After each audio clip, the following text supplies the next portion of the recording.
Right, Carson, we're good. We're going to be good today, right? Welcome to the Successful Life Podcast. I'm your host, Corey Barrier, and I'm here with Angelo and his nephew. Is that right? My nephew, Carson. Nephew Carson. Look at him. Isn't he adorable? So we were just talking, and, I don't usually start the podcast out. Well, sometimes I do, talking about just normal stuff. Can I cuss with him? I guess Go ahead. Okay. He doesn't know it yet. Okay. I slip up. So like we were just talking about, Angelo had said, Corey, this is the reason we do what we do, and our time is valuable, and people we have people tugging at us from left and right, whether it be our clients or our patients or our friends or people who we're in business with or whatever. And those moments take away from the time that we have with our family. And Angelo, I don't know about you, but I struggle with, as an entrepreneur, I feel like I'm so all in with my business and with what I'm doing right now with the podcast, whatever, that part of the family definitely suffers. Right. But Tim Grover, I think, said it best. He said, you know what, if you're a cleaner or a closer, I can't remember which one it is. If you're that guy, something in your life is going to suffer. And do you have that same experience? Oh man. I'll even bring it back to when I used to be a police officer. You and I had briefly talked about this, and I've talked about it on my own podcast and as well as other interviews. But my background was in law enforcement, and coming up from a family that was all from the service, whether it be military or law enforcement, I was very like, I want to be that, right? So at 22, I believe I got hired. Once I got hired, it was all about my career. It was about being the youngest guy in the academy, and then trying to be the youngest guy on the SWAT team, and then trying to be the youngest this, the youngest that. And it was like I was the youngest, and I wanted to use that as it was kind of like the chip on my shoulder, right? Like, you're the young guy, like no one expects anything from you. You got no degree. You just came from living at your mom's house, right? So I had this chip on my shoulder every time I operated on the streets. So like that goes back to kind of give you the foundation as to why I was so all about my career. And at 25, during some SWAT qualification stuff, I was jumping over a wall and I slipped and I banged my knee into the wall. My kneecap gets launched into my groin. I misaligned my hips and dude, it was crazy. I know. It was I can't even understand what that means. And I have a health and wellness background in training and hormone therapy. I don't know what you mean when you say your knee went into your groin. What does that mean? My kneecap, like, it up my groin because I hit it at the perfect spot that, like, so imagine this is me running, right? I went to go like this, and this literally hit the wall, the wood. It was like a solid wood wall, and my kneecap just went up my leg. Dude, I know. You might. I don't know if I apologize for everyone who may be queasy or like whatever. Oh, well, they'll get over it. Yeah, I know. Yeah, it's too late now, right? You got to. Right. I'm not editing it out. It's pretty good. It's a crazy story. Go ahead. Yeah. So, I mean, it was a crazy injury, and one that it ended my career. And so that was March 2015, right? And then all these other things happened. And to go back to the question of like the whole balance of family and your career, at that point in my life, I was willing to sacrifice everything for my career. It was the only thing I knew. It was the only option that I had because I had no degree, right? And I was all in on my career. I was going to be the most badass warrior that I could be, right? Sure. And just like that, it got taken away. Just like that, my identity as a warrior, as this bad mother, you know what I mean? Like it was gone. And that's when I realized, like later on, much later on, I mean, I got depressed. I gained a ton of weight. All these bad things happened in my life. But that's when I realized that I was living an unbalanced life. Now, here's one thing too, I'll give you, and I'll share this with you. One of the most profound things I've ever heard was from one of my good friends. He's actually in RTA as well, Ron Reed. And I've shouted him out before, but one of the most profound things I've ever heard, he said, balance isn't always 50-50. I was like, hallelujah. Right. Okay, so delve into that a little bit more. And that's something that I had to kind of, if I had heard that when I was 22 to 25, I wasn't ready for it. I would be like, nah. And at the time, right, I had my fiance, who is now my wife. And, we were going through our own like relationship issues because I was so into my career. Like when I was at work, my head was at work. When I was off of work, I was training to be better at work. So like 24/7, it was all about this. Yeah. And there was no other, like, I stopped going to church. I would kind of see my family here and there. But everything was around my career. So the balance wasn't there. So I know, like in the entrepreneurship world, a lot of people are like, oh, you can't have balance. You can't have this.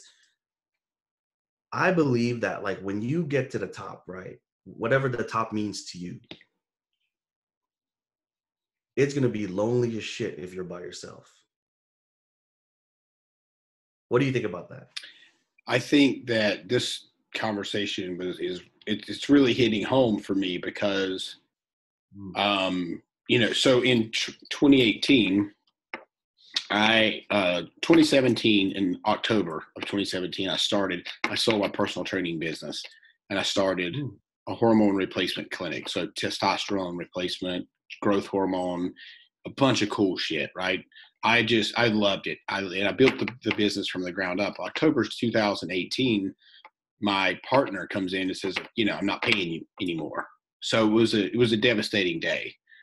And I could go into more detail, but the listeners have heard this story now probably 25 times. So but at the end of the day, since that day, I've been rebuilding because I lost everything. I had to walk away and lose everything. The good news, which seemed like the worst day, right, of my life. Yeah. But it was not, by far was not the worst day. In fact, most of my worst days of my life have been actually the best days of my life because it got me out from under a sinking ship, which is now still sinking and is in, he's probably $1 million in debt at this point. I mean, it's insane. Like, and when I walked away, it was probably 300,000, but I walked away with no money, but I also walked away with no debt. So it was, it was a kind of a huge win, really. But I tell you that story because this past year I've been going through, depression, and I didn't even realize it, to be honest with you. But just sometimes it would be so dark. I would just close my office doors and just bawl my eyes out because I didn't know what to do. I've been, I went back and I got my NLP certification and I, tried launching my coaching stuff, which is hard as shit. And just trying to figure out what I'm supposed to be doing. And what I didn't realize through this whole year process is that I have been setting myself up for this is one of the things, this podcast, because I never pictured myself doing a podcast. I bought a mic. It sat on my desk for 3 months because I told myself, well, you don't know how to do a podcast. Who the hell is going to be on your podcast? And then at RTA Live, I met Ryan Williams, who was my first interview. And he said yes. And so I was now in a position where I had no choice to figure it out. Because I wasn't going to let him down. I wasn't going to look stupid. And it was such a great opportunity. So I then have, since then, which has only been less than a month ago, I think, approximately a month ago. Yeah. I've gone from doing stuff around the house and doing the shopping and, because I had the time, to now doing nothing except for this. And I had to dig in. Some days are 20 hours a day. Yeah. And so back to the balance, when I get my hands on something that either I really love or that I feel like is making a difference, I do go all in. And lots of times my family suffers. And I have an amazing wife, like Mm-hmm. amazing. Like she's like, dude, I see what you're doing. You're doing your thing. Go. But there comes a point where she's like, all right, dude, like you got to at least recognize that I'm here. Yes. I mean, and so that I think that's where a lot of people struggle. And to your point that recently I've been going through this exact same thing. It's just been head has been down. This is what I've been doing because I had to learn how to do all of this by myself. I Yes. didn't really have any help. And it's not that I couldn't have gotten help because I did have some. Fabian, do you know Fabian? No. EG Genetics. Mm-mm. All right. Well, he's one of us. And I met him at the live event, and him and I are so similar in a lot of ways. But the point is that he also started a podcast from nothing, and so he gave me some pointers and sat down with me and helped me a little bit. And here we are. And there's so many things that have developed since that weekend at Arte Live. That weekend has changed my life. Yeah. And so it's unreal. And I don't know how I got off on all that, but this That's all good, podcast is brother. not about me. It's about you. So No, so dude, this is what it's about, man. I Like, really enjoy it. likewise. And the thing is, like, going back to what we were talking about at the very beginning, even before we started recording, was if I'm giving my time to you, that means I won't be able to give my time to him or to anybody else. And that's one of the critical things that we have to worry about. And I mean, it does play into that whole work-life balance because, like yourself, I'm very go, go, go. It's something I learned and something I adapted to from my law enforcement career was like, if there's fear, that's where I got to go towards, right? That's what I'm afraid of. I'm afraid to speak in front of people. I'm afraid to start my own podcast. I didn't know how to do our podcast. I was Sure. like, I'm going to grab a recorder and just speak right into it. And I mean, that's really as simple as it should be, right? I mean, yeah, you can edit, you can do all these other cool things and get this cool equipment. But at the end of the day, it's the person behind the equipment, behind the tools that's making it work, right? Very So true. I mean, a lot of people are like, "Oh, I got to get this new mic. I got to get this." I was like, "Bro, you know what mic you need? You just got right there. You can record a podcast right here." Do you do yours on what's the name of it? Do you Anchor? Oh, you do. So all right. So tell me a Yeah. little bit about Anchor. I don't know. I'm on it, but I don't know anything about it. I don't The use cool, it really. yeah. I mean, the cool thing about Anchor is like, I'm not again. My background's in law enforcement. I don't know all this tech crap, like unless I need to learn it. So I'm like, oh. Right. Me too. I'm um, probably far worse than you are. I am completely illiterate when it comes to stuff like this. you're like www. What's that? Right. So, dude, it's so true. Like, I can't even tell you. It's, um, the cool thing about Anchor is you record it right on its platform, and what it does is it blasts out your podcast to Spotify, to iTunes, to like what is it? Something Podcast Republic, I think it's called. Like all these major Google Podcasts, right? All these major platforms. You record it on Anchor, which is kind of like the hub.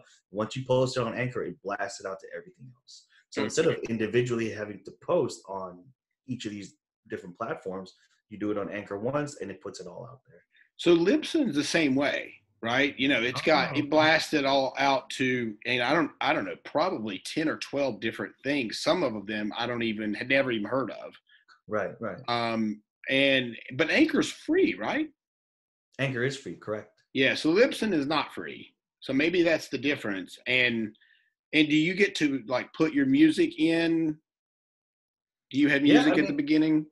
yeah, I mean, you could mess around with it. Like, if you listen to our podcast, there's like an intro whenever I'm like, hey, welcome to the Just Effort podcast. I'm Angelo, I'm your host. that part in the beginning, there is an intro, like there's intro music to it.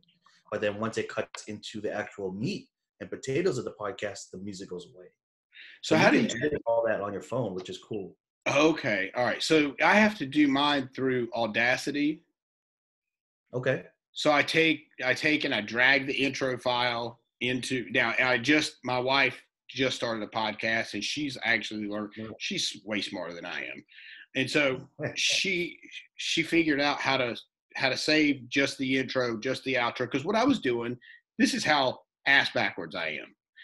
I would go and take the full song and drag it in, cut it. This is for every podcast. At the beginning, taper the shit down, and then take the outro, take it to the end, do the same thing, cut it out after every podcast. And she's like, dude, why are you doing it like that? And I'm like, is there a better way to do it? She's like, oh yeah, here, we're gonna save the intro like this, and we're gonna save like this. And I'm like, are you kidding me? I'm like, so it saved me a ton of work, and she's been doing her podcast all in about a week. And she's already caught up to you in episodes, huh? Oh my God, it's crazy, dude. She's like I said, she's so much smarter than me, and she's a wedding photographer, and she's really good. But so she knows about editing picture. I don't know. She's smarter than I am. How about that? Let's just go with that. Are So most women? I would say yes. That would be either whether you believe that or not. That's a smart answer to say is yes. You got hey, you get it, man. You unlock the secret to a happy life. Happy life, happy wife. You just say yes. And, Yep, that's right. Right away. So what? Okay, so tell me about your childhood and what made you. You said that you got into law enforcement because your parents were in the service. Is that right? My family, yeah. Oh, okay. So did you feel? Yeah. Did you feel pressured, or did you just have that desire? Oh no, man. I was that little kid that would play, like commandos and stuff, and like, shoot cars out of the window, like bazookas and grenades. I was that kid, and I would love having family parties. And I'm kind of thinking about it now because we recently just had Thanksgiving, and it was one of those times where my dad, he was in the U.S. Army, and then family members will kind of come around and share their war stories. And growing up, I would love to just sit at the table and just listen, and I was like, that's so badass, and I would like reenact these things in my head, like, and I just grew up around that. And so I wanted to be able to one day sit at the big boy table and share my own stories. That was like legit what I wanted to do. Have you ever thought about, just really quick, have you ever thought about that subconsciously, unbeknownst to you or anybody else, that you were programmed subconsciously to become a part of the service or or police or whatever, because you were around it so much, you subconsciously soaked all that stuff in as a kid, and that's why you decided to do what you did. Have you ever thought about that? I think so. I mean, because it was always like, it was cool to me. Sure. It was cool. Like, and then I mean, you kind of go into the whole subconscious thing. We started watching.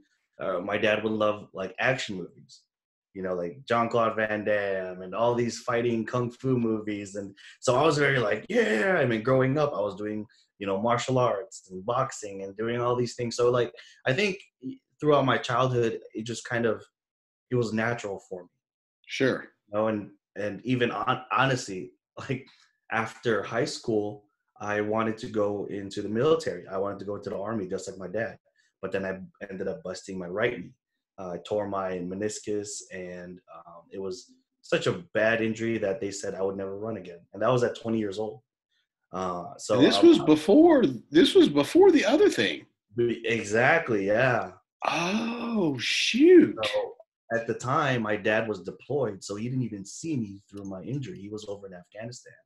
So I got my surgery at the VA, and the doctor told me, and my wife was with me. At the time, the doctor told me that I would never sprint again because I was young, I was scared, I didn't want to get it checked out. So I waited about a year to get the surgery. And at that Oh, time, muscles and all these things had atrophied. And yeah, at the time, I'm like, okay, it's fine. I just hurt it really bad, and eventually it will heal itself. sure. Um, Long story short, it didn't. Had to get the surgery. They're like, yeah, you're never gonna run again. But I had it in my mind. I'm like, okay, well, obviously that takes me out of the whole thing for the military. I can't do that anymore. Um, but I still really, really wanted to serve, and I really had to. Like, I remember telling myself, I'm not gonna accept this. I'm not going to Mm, accept not being able to run anymore. Like, who are you to tell me what I can and can't do?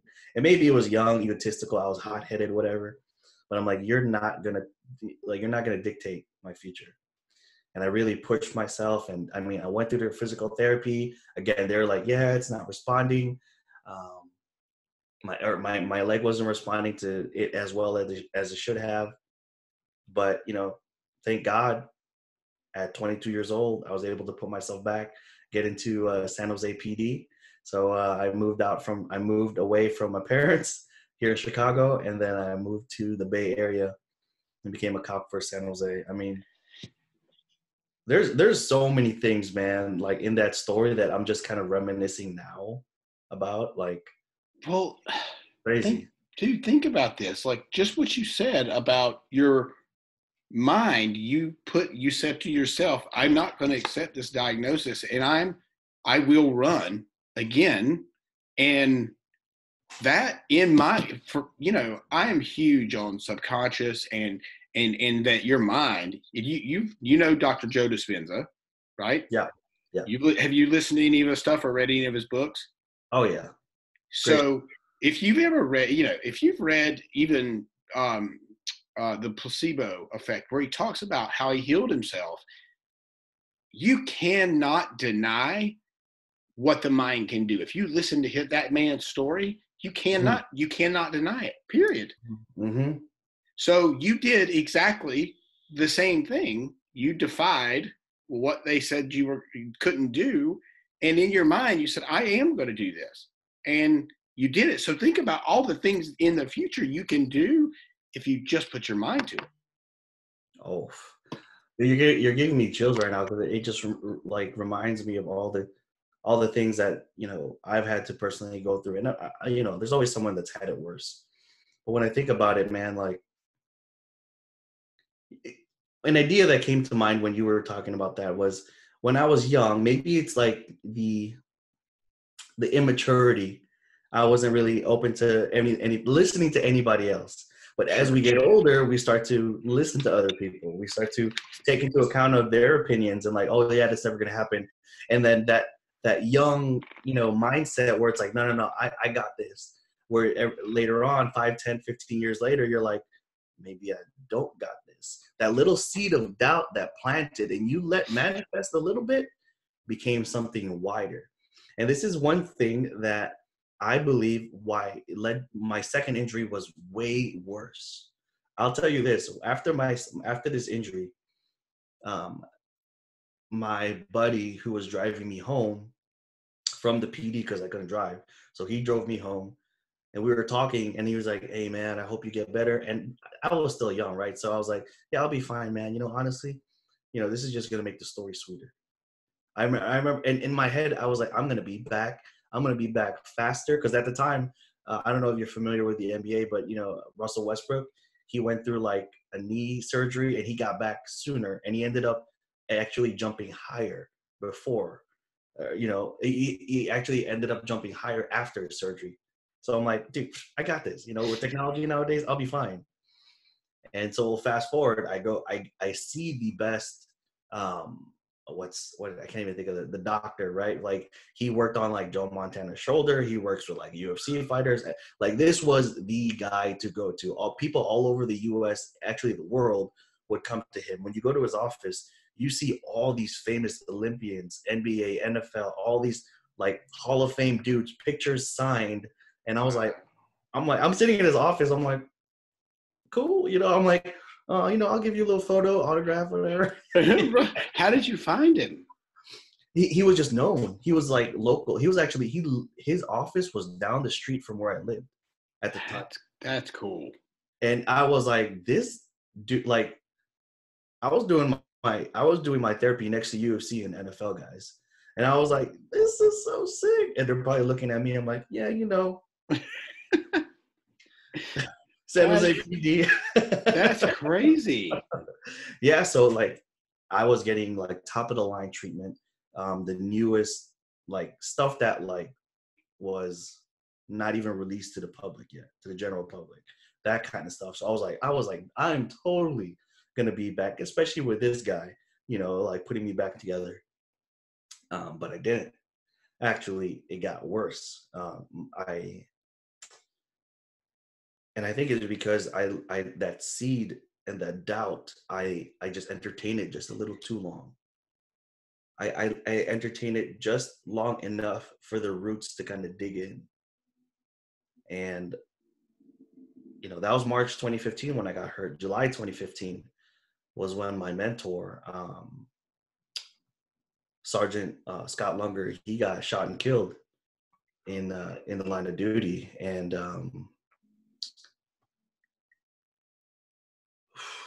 dude, it was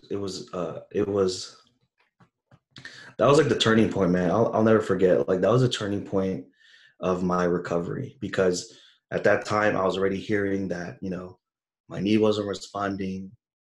You know, they're not really seeing progress. And it was just negative report after negative report after negative report. And it was like the first time where I really started to think like, maybe I'm not going to get better. And then Sergeant Lunger gets shot and killed. And that just like, if I was on the edge, that set me over the edge.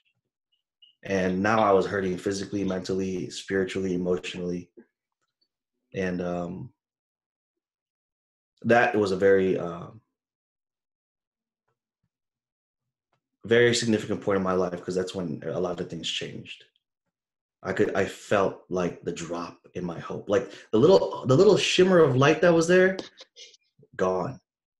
And I did not respond well. I did not respond well. I got hooked on the pain medication.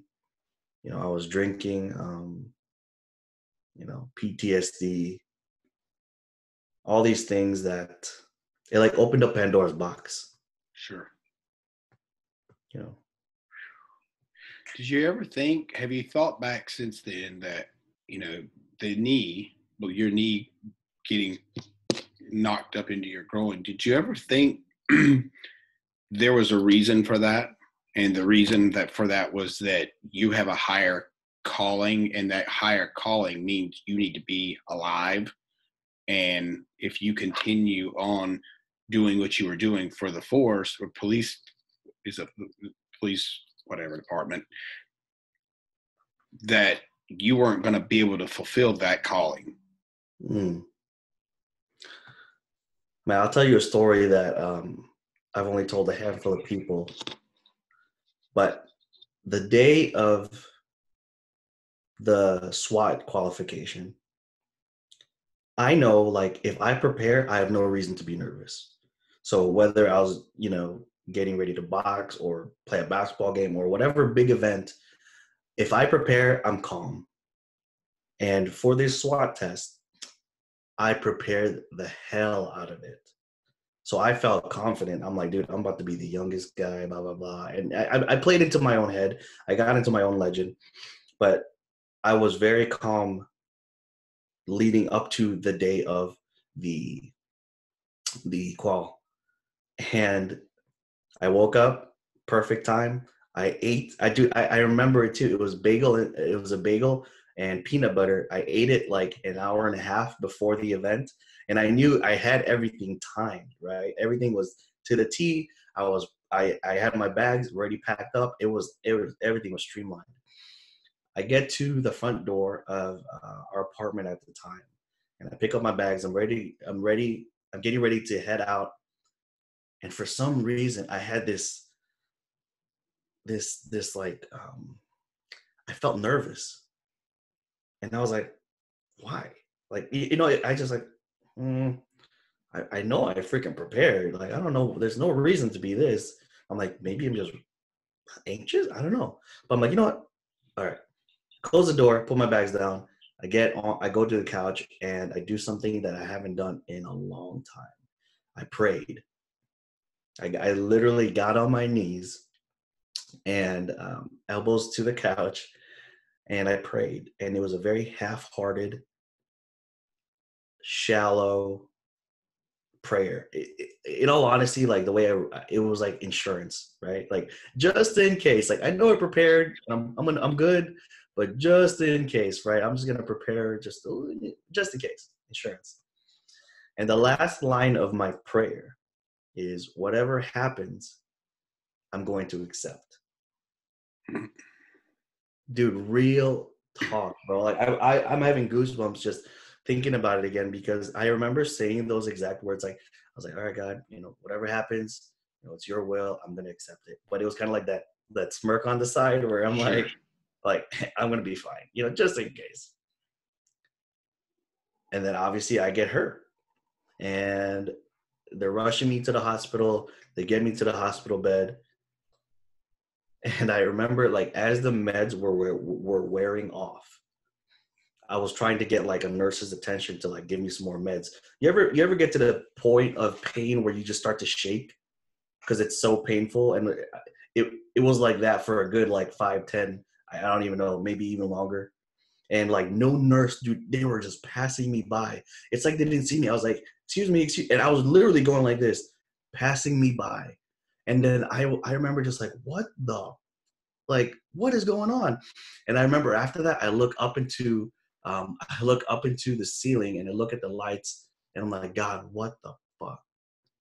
Like, God, what? Like, I envisioned so many possibilities. I envisioned this to work out in so many different ways. I did not see this one. You know how hard I worked. You know how hard it was for me to leave my family, the sacrifices and the blood, sweat, and tears I've done to get to this point, and this is what you do to me. Like, what the? And literally, like a little kid that got told to like be quiet. I was like, I remember that prayer, and when I said, whatever happens, I'll accept. And I remember just like, oh. And like looking down, I'm like, I did say that. And that was when I was like maybe this was supposed to happen. But like, no, but that was the first time I ever thought like maybe this was supposed to happen. I would say that, everything in our lives, every person that we meet, whether it's good or bad, and whether the experience is good or bad, there is a reason for everything. I don't believe in coincidences. I believe that everything that comes and goes in our life comes and goes in our life because the universe or God, whatever you want to call it, to me is the same. That's the way it's designed. And Yes. for a guy like me, in 2005, I got caught. So very opposite than you. I got caught with 4 ounces of cocaine. And Was that me that got you? no, That was you? no, I remember the guy that caught me. Trust me. Yeah. So, and I'll tell you this quick story. My wife asked me the other day. She said, "Hey, is there anything that you would not change 5 years ago?" And I'm like, what the hell what are you talking about? And I said, well, I guess I would not change us getting married. And I thought it was going to stop there. And she said, all right, well, what about 10 years ago? I said, well, I wouldn't change the fact that I got sober 10 years ago. And she said, well, what about 15 years ago? I said, I wouldn't change the fact that I got caught with the cocaine 15 years ago. And the reason for that is because those moments in my life have gotten me to where I am right now, because I don't know what would have happened to me if I hadn't have gotten caught. If I hadn't got sober, I'd probably be dead, is the truth. And so that's why I say there's a higher calling for both of us. And and you just have to recognize what that is. And sometimes it's really hard to see because we get in our own way.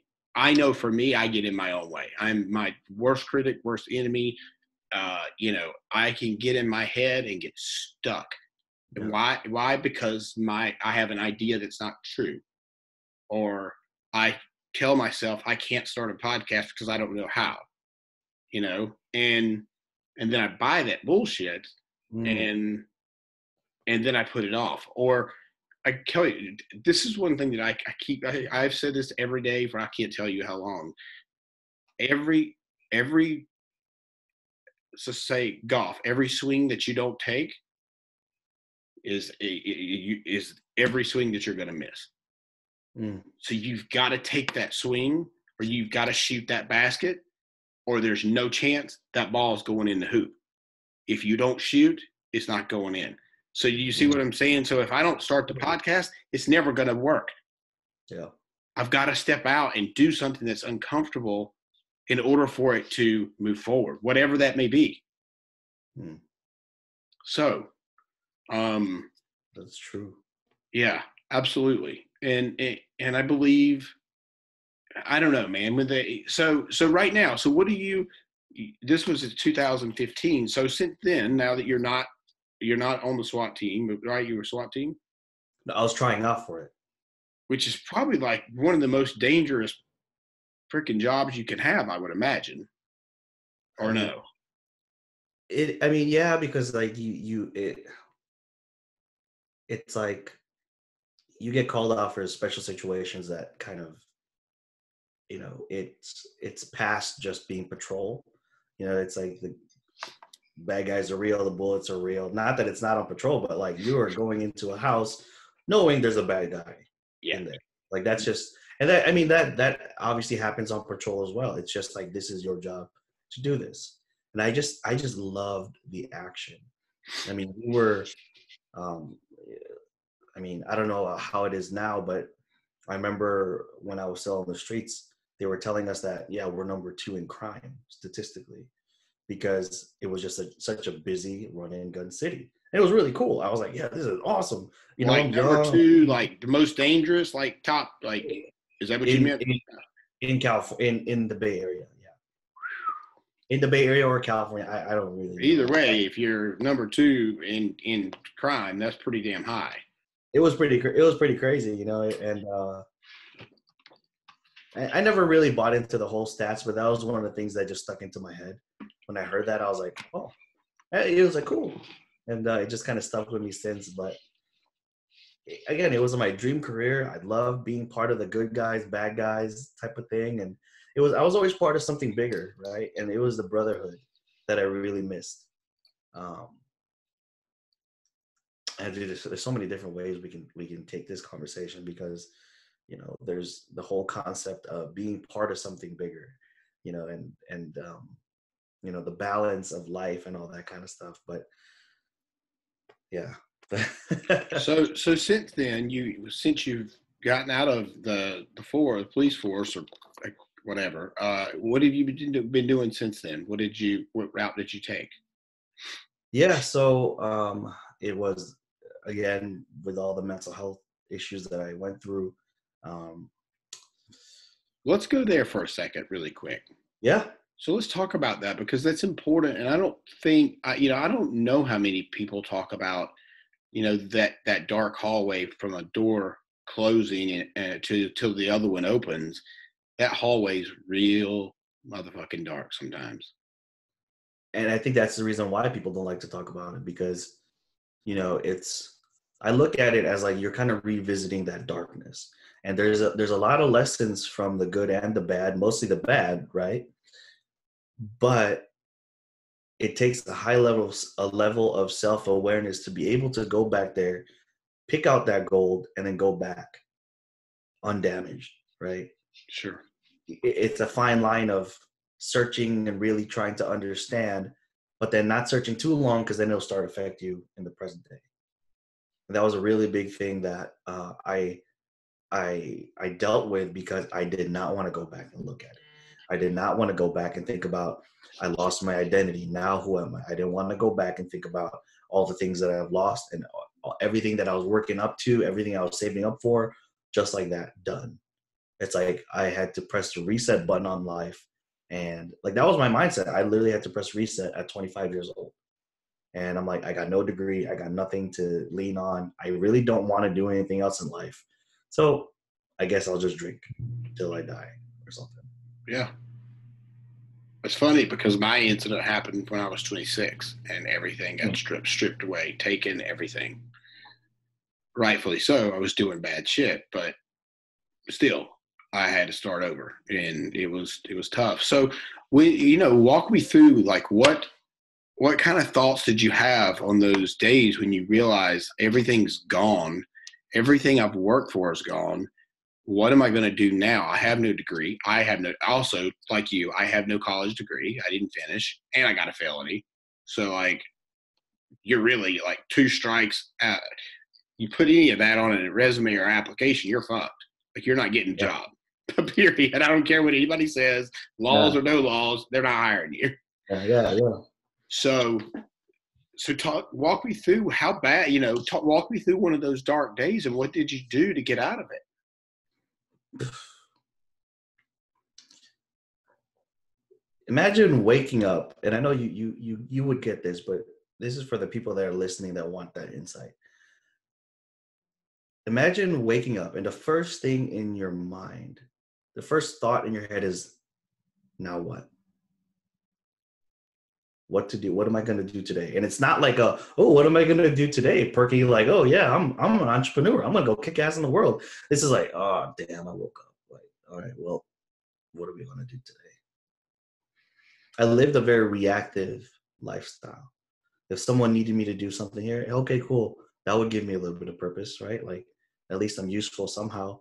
Babysit, my cousin, at the time he was, I don't even remember how, maybe like 4 or 5 years old. Do that, and just, it was like a zombie, man. Like, I had no purpose. I had no fulfillment. I had like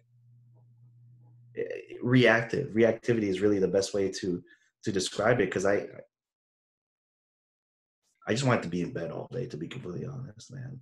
I was just finding little things to kind of keep my attention away from the big problem. I'll tell you this, man. There's a little point in my life where I'm like, I don't know what the hell I'm gonna do. You know what? I remember I used to like video games. I'm gonna try to be a professional gamer. True story, man. How'd that work out? Not too well, man. These damn kids, man, they're too good. I'm like, oh, this is stupid anyway. That is too funny. I was like, I was just trying to find things to fill in. And you were married at the time, right? I got married at the end of 2015. Yeah. So 2015 was like that. It was such a dark year for me. And again, that happened in March 2015. So in the first quarter of 2015, all the way until the end, my wife and I got married December 19th, 2015. So, it was like the only good thing for me that happened that year. Sure. And were you working at the time that you got married? So here's the crazy thing, man. I wasn't, because they didn't let me work at the PD. It was such a busy PD. Like, we would get into fights at the front desk. It sounds ridiculous, but at the front desk at the police department? Yeah, people would come in and we would have fights at the front desk of the police department. It was crazy. Like I said, dude, like, I'm like, this does not make any sense. Like, why would you come and start a fight at the PD? But dude, there's a buzzer there. You hit that buzzer and it goes off. We're going to be coming running into the front. And it's happened multiple times throughout my career. It was crazy. That makes no sense. It didn't make sense. Why something like that would happen. But, so I couldn't be there. And it was this weird limbo where I couldn't work and I wasn't making any money. So all the money that my wife and I had saved up to go buy a condo or buy a place or whatever, it got spent into just living, into the daily, just surviving. And with the last literally few $100. I just, with the last few $100 left, it was literally just enough to start an LLC on LegalZoom. And so from there, I started a supplement company. Reason being is I found out about, Andy Frisella, MF CEO in First Form. And I'm like, and I just started, at the time I've been listening to his podcast. It really helped me get back into the gym. I was tired of listening to music, and I would go into the gym. I couldn't even bench press. Like, I had to do everything modified because of my injuries. So I was like, I got to switch something up. So I started listening to the MFCEO project. And that's how I found out about Andy, how to build a business, your lifestyle, all that stuff. Long story short, and I've said this multiple times, I literally just copied First Form. I started my own supplement company, and everything was on my Shopify store. My fulfillment company was in Ohio. I didn't have to touch anything, and over time, it eventually grew. But I really missed the community. I really missed having a team, being part of something bigger. I mean, yeah, sure, the money was cool and being able to help clients was cool, but it was like, is this it? Like, I just wasn't happy, and it was irritating. It was super irritating because I'm like, I had built this, right? And it wasn't anything massive, but it was definitely growing. But I was like, what the heck is wrong with me? Like, why am I still not happy? And I miss being part of a team. So I'm like, and I miss working with people, and yeah. So I rebranded from Modern Nutrition into Modern Fitness. And today, we kind of started off in the fitness space, helping people with fitness nutrition, and something that we really emphasize on is mindset. That's the biggest thing. It's what I realized. I mean, during my injury and coming back up, because I had been playing sports and all these things, I knew how to, put on muscle and lose weight. But even though I started doing that, I would look in the mirror and I was still really unhappy. And I realized that if I don't fix my mind, if I don't fix this, it doesn't work. Still doesn't work. It's so So, true. I created, I put a team together. It's a brand new team, brand new clients. I'm like, yeah, we need a community, right? Like they need somewhere that we can all have like a group together. So I'm like, again, I'm not tech savvy at all. So I'm like, how does one of these Facebook group works, right? That's free, right? So we and this is all within the last year. So, Within all the right. last year, yeah. So let me stop you for a second. So let's circle back to the supplement company. Like, what I find ironic is just about everybody that I've talked to, I have something oddly in common with, and Uh-huh. and it makes I don't even understand it sometimes. This is a great example. I too had a supplement company, and it was called PharmaFit Science, and we carried. Have you ever heard of high tech pharmaceuticals? I think They're I'm not literally sure, but it they're the sounds they're the world's largest manufacturer of nutritional supplements. Period. The world. wow. They're Okay. gigantic. Anyway, one of my best friends, one of his best friends owns half of it. Cool. So we got in through him. But the problem was, and we went through Shopify, which was somewhat of a nightmare. Facebook ads were a nightmare. And let me tell you this is what was so frustrating.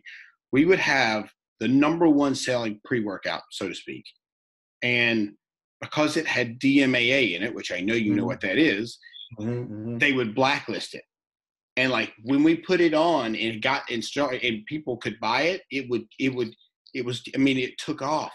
But they shut us down like constantly. And a lot of it had to do with the fact that we were connected with high tech, because high tech is they're a big, they fuck you to the government and everybody else. They don't care because they're the biggest people in the business. They can do what they want to do. Right, And right. and so they've a lot of people frown upon their business because they're so powerful. If they see a company that's in competition, they just go buy it. I mean, it's ridiculous. It's crazy how huge they are. And so it was a no-brainer, right? We couldn't fail, but we failed at the business because we didn't know how to do marketing. We couldn't do Facebook ads. And so what has your experience been with, so do you carry like First Form stuff? What do you tell me about your supplements? Oh no, I don't have it anymore. I rebranded. So Okay. what happened was during that whole thing, I wanted to make a team. I wanted to move away from products and go into services. I rebranded from Modern Nutrition, the supplement company, into Modern Fitness. Where we Okay. do like the more holistic lifestyle coaching type stuff. In-house, or do you do it like virtually, or how do you do it? Tell me about your business. Everything's online. Yeah, everything's online. So, kind of looking at the trend of the online space and how, Amazon kind of made that change in the retail space. I'm like, I knew I would be limited if I could only work around my area. And I really wanted to be able to work with people remotely, right? I wanted to be able to travel and do my, work from my laptop and that kind of lifestyle, right? Yeah. So something I learned when I was doing a supplement company and something I took from First Form was like, you just got to really care for your clients, each and every one, right? The whole concept was you create one client a month. It sounds crazy, but you have 30 days to create one client. If you can't create one client in a month, then you shouldn't be in business, right? So the idea was to create one client a month, serve them above and beyond, and then so much so that they bring a second person the next month. And then you keep doing that over and over and over again. It's what I did with the supplement company. I saw it working. The money started coming in, but I wasn't like, So then I was like, I want to take this concept, take the things I've learned, create a team, and kick ass. And so now you guys service people and, you do nutrition coaching, which makes sense. Uh, so let's talk, let's delve into that for a quick second. Mm-hmm. So I would love your opinion on keto diet. We'll start there in just a second. So keto, then I can't say it. IF, intermittent fasting, ever how you say it. Yeah. And then vegan. Okay, the reason I bring this up, and it's more selfish than anything, is because, I know what I know about nutrition. I'm a nutrition coach certified. I've been a trainer for 10 years. I've got all the qualifications to write up a diet, right? Well, I'm not a nutritionist, as you know. We can't technically write a diet, but you get what I'm saying. Right. But Right. but my way of telling people to eat was far different than a lot of stuff that happens now. I personally think that keto probably is not the best because I think that it's not sustainable. The vegan part. Okay, so I watched the movie. Have you seen the movie? Game Changers on Yes. Netflix. I haven't, but I hear all these things about it. So I watched that and I'm like, okay, fuck that. I'm not having. All right, I'm like, I'm not eating any more meat because they're convincing. I'm not gonna lie to you. And like, I love meat, but they convincing enough that I said I'll make the shift. Well, then I read another article that said, yeah, well, guess what? All those guys that went vegan are hurt. They're either hurt or they're retired because they got hurt, or that's really the only two things. That essentially, none of them are doing as good as they say they were doing. Right. So I don't really know what to believe in that area. Mm-hmm. So what are your thoughts on all? And then the intermittent fasting, I've been doing a 12-hour fast, 8. I do 8:30 to 8:30. 8:30 at night, 8:30 in the morning. I'm sleeping at least 6 of those hours. So it's not like it's that much time. Right.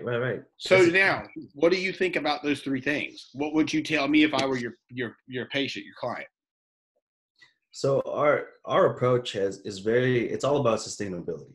If you look at the fitness industry, and you obviously you appreciate this too, and you would definitely you would agree that the way coaching and training is set up is that when you're done working with a coach or a trainer, you're just done.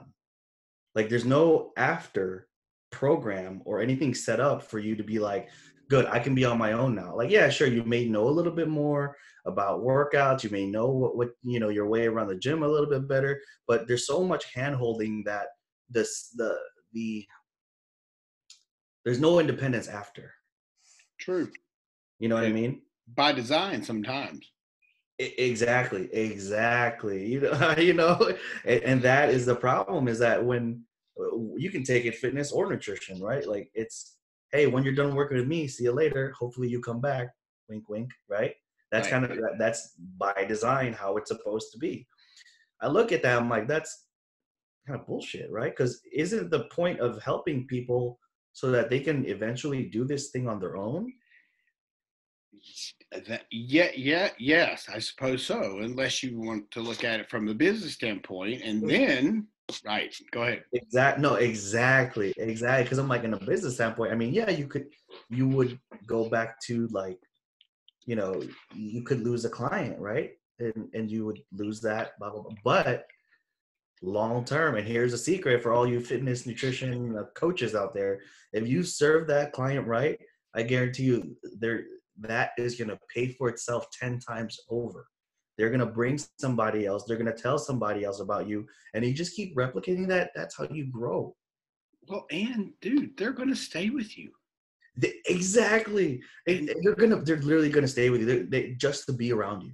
Yeah, Just to be with you. exactly. And if you service them to the point that you make them feel like they are the only client that you've got, that person, people appreciate that more than anything on this Oh, planet. yes, yes. And you get that, man. That's why all these coaches and these commercial gyms, it's set up so that when you're done working out with them, peace out, and then you're gonna want to come back. You end up leaving, and I've heard this so like hundreds of times already, man. Where it's like, hey, I've worked with a trainer before. I lost some weight. I started, looking better, and then when I was done, I ended up gaining more. Mm. It was like,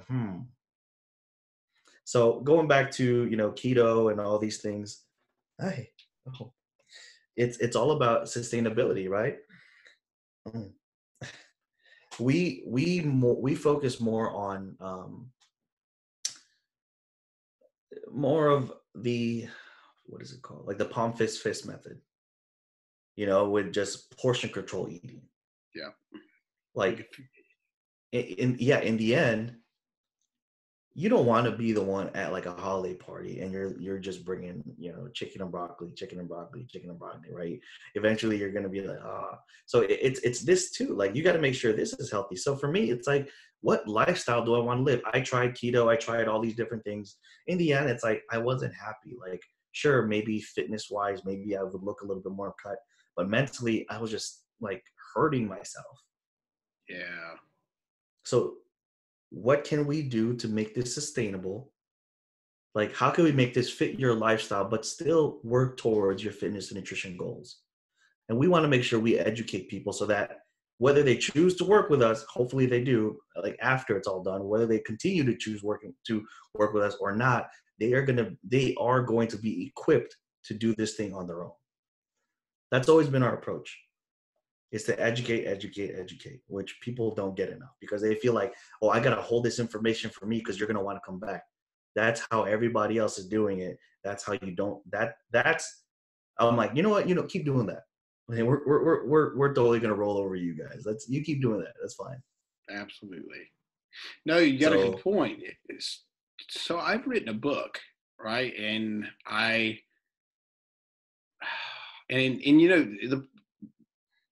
this is on the same subject. I struggle because the book is about how trainers should sell and how they should close a client, and I walk them through the steps of how to do that.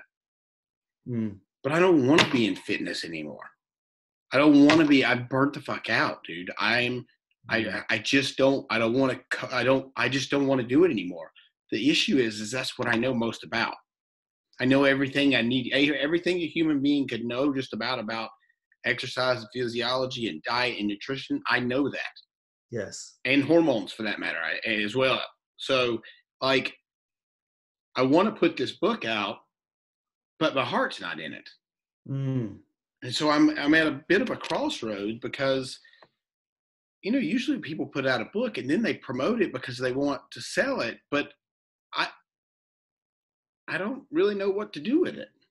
Yeah. You know what? I think that you and I are in that same mindset because I feel the same way.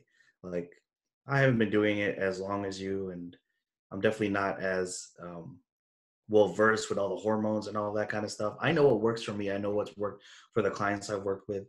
But what really fascinates me the most now is the mindset. So the reason why I created a team was like, I don't want to just be fitness and nutrition. There's something bigger. And even bigger than mindset, it's lifestyle, it's longevity, right? If you look at the on one side of the spectrum, you have health or you have fitness, right? It's kind of the fun loving community. That's the proactive side. The reactive side, on the opposite side of the spectrum, is healthcare. And whether you're going to be proactive or reactive, it's on the same thing, right? So it kind of depends on you. So my goal as of recently has I haven't really been too much with on the fitness and nutrition stuff because I'm just been doing more of working on the business rather than in. So we have, one of our team members, he's actually getting ready to become a registered dietitian. We have another guy in physical therapy. We have another person. So we have a lot of different team members with different specialties that help overlap and really show our team's strength. Because we can coach like stay-at-home mom to a high-level athlete, but Sure. we know who we enjoy coaching the most. We have that ideal client that like this is the person we want to coach the most, and that person is actually leaders. We are not like my whole thing when I put this team together. I didn't want to coach them on their fitness and nutrition. I wanted to coach them on how to work with people. How can they be better with coaching and working with people? And that's kind of where you're at now, is at least what I think.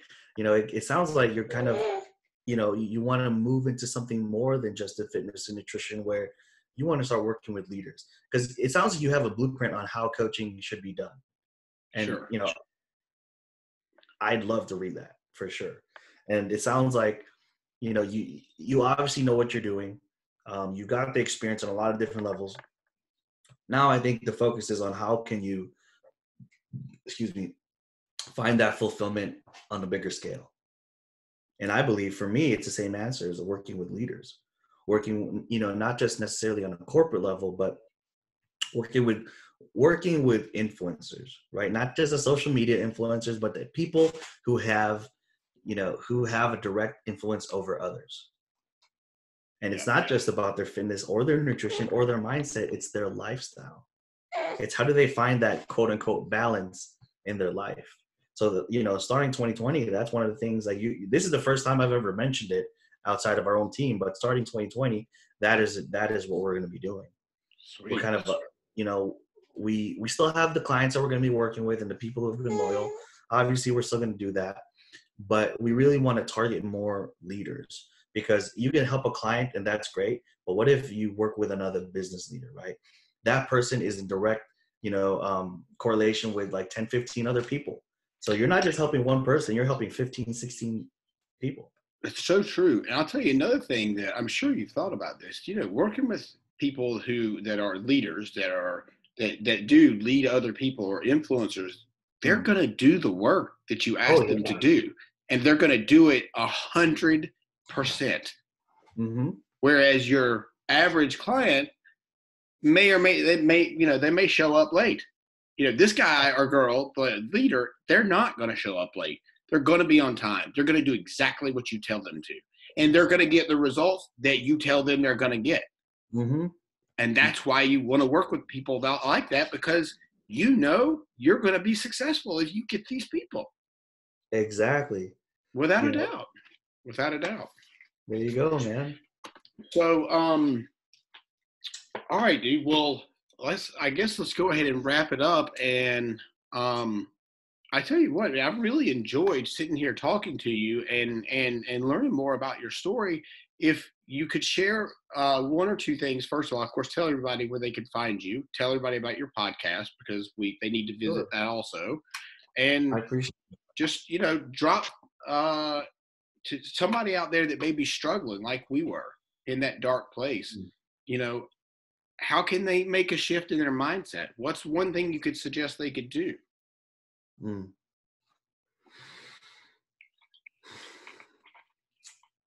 I was I was interviewed on a podcast a while ago, and I'll share what I said on there here. If you treat every hour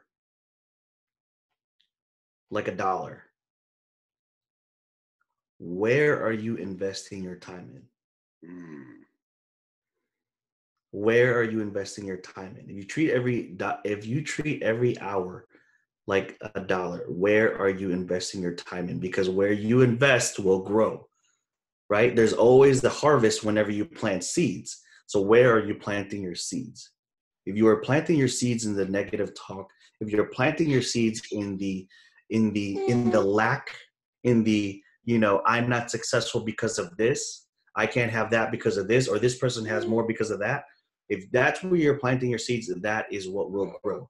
But if you plant your seeds in yourself, if you plant your seeds in the four concepts, or we call FFIT, right? Like the business is modern fitness, but the culture and the people, the brand is around team, #team FFIT, faith, family, fitness, and freedom.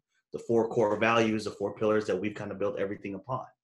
If you invest in your faith, your family, your fitness, and your freedom, whatever variation that may mean to you, that is what will grow. Because there's always a harvest whenever you plant seeds. That's so true. That's great, dude. I love that. That was perfect. That was absolutely perfect. It's so true. And yeah, wherever you plant your seeds, that's exactly right. That's what's going to grow. Negative, positive, whatever it is. You have to be self-aware, and I hate because like people throw around that whole term of self-awareness like they just say it so loosely, but they really don't understand, right? You need to have that awareness where you know where your time is being spent, right? And it goes back to the beginning of your conversation. I'm investing in our relationship, you and me, because I like you. I like spending my time with you. But if Sure. someone were to hit me up on my phone, like a potential client or someone who's just trying to get on the podcast or whatever, like that can wait if I Sure. get to it, right? Because I need to be purposeful about every hour. I'm going to spend time with him after this. I'm going to put him to sleep. So like every hour, there's like an internal thing in my head, like a clock where every hour I will kind of do a quick check. How did I spend that last hour? Okay, I spent it recording. Cool. That was great. I really love that podcast. He's such a cool guy. I'm glad we connected. Like that's the stuff that like goes on my head. Sure. But after like every hour, dude, my days are to a T. My days are to a T because if you don't know where you're planting, you don't know what's growing, right? If you're just kind of just like, just kind of throwing your seeds around like it's nothing, and then you look at like 6 months later, because that's kind of like the time where those harvests will start to pop up, 4 to 6 months. When you look at 4 to 6 months later and you still don't know what happened, it's because you don't know where you put your seeds in. You don't know where you spent your dollar. You don't know where you spent your time. You're not being purposeful and there's no intent. But because I know I'm investing in our relationship, I'm investing in my relationship with him, I'm investing in my relationship with my business, my clients, where we are going as a company, I know 4 to 6 months and even further than that, I know where we're going to be. God may have a different plan for me. He might kind of take me left and right and all that. But in the end, I know where my seeds are going. My intent has always been the same. It's always to help people and really make the biggest impact I can. I truly feel like I've gotten this second chance in life and I plan to make the most of it. I'm not going to let someone who's, talking behind my back. I'm not going to let someone who's copying what we're doing. I'm not going to let someone who's doing all these things behind my back that I can't control take any more real estate on my mind or my heart or my time. That's the thing. You are not going to get real estate on my time. So the people that say like, oh, it's so hard to get a hold of you, it's because you're not a priority right now. Right. You cannot be offended by that because if you know who I am, you know I'm actually a good person. If you're in my circle, I will look over you like a brother or sister. That's really how it is. But if you're not, you're just going to have to take a back seat, and I will get there when I get there. Totally get it. Totally get it. Mm. All right. What's the name of your, tell everybody the name of your podcast and where they can find you. Yeah. So the name of the podcast is the Just F-Fit podcast, F-F-F-I-T. So, it stands for Faith, Family, Fitness, and Freedom.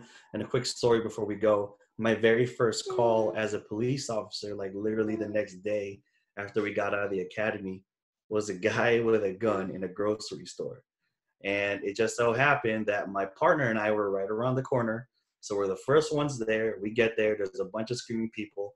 We get out of the car, and I kind of look at him, and I'm like, dude, this shit's real. Like this, the bullets are real, the bad guys are real. And we just look at each other, and we're just kind of like, fuck it. Like, we got to go. We got to do what we got to do. This is what we're paid for. This is what we're trained for. Fuck it. Let's go. So we go in there, we do our thing, but that's kind of where the whole F-It thing kind of comes from too. It fits like really well with the Faith, Family, Fitness, and Freedom, and the whole like, yeah, just fuck it, man. Just I don't know if I could do it. I really don't know if I could do it. But I guess if I were in this situation, like you said, you don't have any choice. You got to do it. You got to do what you got to do. Right. And I mean, we're 6 months in training. The academy was 6 months long, so you get conditioned more, and it becomes, sure. It again, like, this is gonna be for when I interview you on my podcast.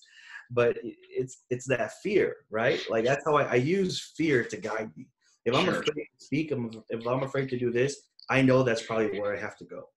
That's probably the direction we have to take next. Makes total sense. It makes total sense. All right, what's your IG handle? Yeah, it's at Angelo Liloc, Angelo Liloc, and then our for the business, we just started growing that more. It's at Modern Fitness, MOD3RN _FITNESS. I almost forgot how to spell fitness for a second. Oh, there you go, folks. All right. Angelo, appreciate it, brother. Thank you so much. It was a great conversation, dude. I can't thank you enough for spending this time with me, and enjoy the rest of your day, brother. Oh, you too, brother. I appreciate you. I appreciate you. Thank you for having myself and Carson on the show. He was great. Today, right? He was great, man. He did great. Yeah. Such a good kid. All right, my man. I appreciate it, man. You got it, brother. Talk to you soon. All right. Thank you. Bye-bye.